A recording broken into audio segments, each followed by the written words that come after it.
నల్గొండ జిల్లా పానగల్ ఉదయ సముద్రం గ్రామంలో ఉద్రిక్త వాతావరణం నెలకొంది. కాంట్రాక్టర్ రింగ్ రోడ్డు నిర్మాణానికి దళితుల శ్మశాన వాటిక నుంచి మట్టి తొలగిస్తూ ఉండటంతో దళితులు నిరసనకు దిగారు. గతంలో రింగ్ రోడ్డు నిర్మాణంలో నాణ్యత లోపించిందంటూ సాక్షి టీవీ వరుస కథనాలను ప్రసారం చేసింది. దీంతో కనీస ప్రమాణాలు పాటించకుండా రింగ్ రోడ్ నిర్మించటేంటని చర్చ మొదలైంది.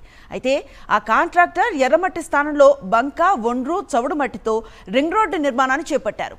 దీనికోసం పానగల్ ఉదయ సముద్రం దిగువనున్న శ్మశాన వాటిక నుంచి మట్టి తరలిస్తూ ఉండటంతో దళితులు ధర్నాకు దిగారు.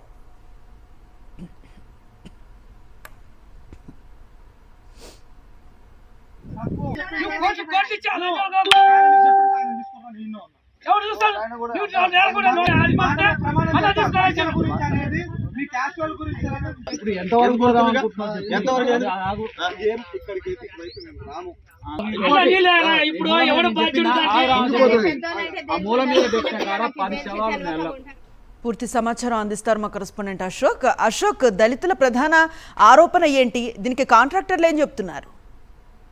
అనుశ్రీ, నల్గొండ జిల్లాలో అక్రమార్కుల పాలిట సాక్షి టీవీ సింహ స్వప్నంగా మారుతుంది.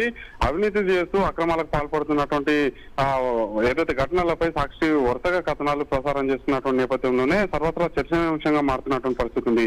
2 రోజుల క్రితం నల్గొండ రింగ్ రోడ్ చుట్టూ 516 కోట్ల ప్రజాధనాన్ని ఉపయోగించి 14 కిలోమీటర్ల విస్తీర్ణంలో నిర్మిస్తున్నటువంటి నల్గొండకు మణిహారంగా నిర్మిస్తున్నటువంటి రింగ్ రోడ్ పనుల్లో నాణ్యత లోపించింది. అదే సమయంలో నిబంధనలకు విరుద్ధంగా మట్టి తవ్వకాలు చేస్తున్నారని చెప్పేసి కూడా సాక్షి టీవీ గ్రౌండ్ రిపోర్ట్ ద్వారా అధికారుల దృష్టికి, ప్రభుత్వం దృష్టికి, ప్రజాప్రతినిధుల దృష్టికి తీసుకెళ్లినటువంటి పరిస్థితి ఉంది. ఈ సమయంలో ఆ ప్రజాప్రతినిధులు కూడా అధికారుల మీద, కాంట్రాక్టర్ల మీద సీరియస్ అయినట్టు కూడా మనకు తెలుస్తుంది. అదే సమయంలో దళితులు ఏదైతే శేషముగూడెం, కాజిరామారం పరిసర ప్రాంతాల్లో ఉదయ సముద్రం దిగువ ప్రాంతాల్లో ఉన్నటువంటి ఆ బఫర్ జోన్ లో అక్రమంగా తవ్వకాలు జరుగుతున్నారని చెప్పేసి, అది ఆ దళితులకు చెందినటువంటి శ్మశాన వాటికి సంబంధించినటువంటి భూమి ఇక్కడ ఏ విధంగా తవ్వకాలు చేస్తున్నారని చెప్పేసి ప్రశ్నిస్తే తమని నిర్బంధిస్తున్నారు, అక్రమంగా కేసులు పెట్టి వేధిస్తున్నారని చెప్పేసి కూడా ఆరోపిస్తూ దళితులు ఒక్కసారిగా అక్కడికి మూకుమ్మడిగా తవ్వకాలు జరుగుతున్నటువంటి ప్రాంతానికి వెళ్లి కూడా అక్కడ తవ్వకాలు చేస్తున్నటువంటి వ్యక్తుల్ని కావచ్చు, కాంట్రాక్టర్ని నిలదీసినటువంటి నేపథ్యంలోనే తమకు మైనింగ్ శాఖ నుంచి, అదే సమయంలో ఇరిగేషన్ శాఖ నుంచి అనుమతులు ఉన్నాయని చెప్పేసి కూడా ఒక లెటర్ ని చూపిస్తూ కూడా వాళ్ళని బెదిరించేటువంటి ప్రయత్నం చేశారని చెప్పేసి కూడా వాళ్ళ ఆగ్రహం వ్యక్తం చేస్తూ కూడా అక్కడే ఆందోళనకు దిగినటువంటి పరిస్థితి ఉంది. ఈ నేపథ్యంలోనే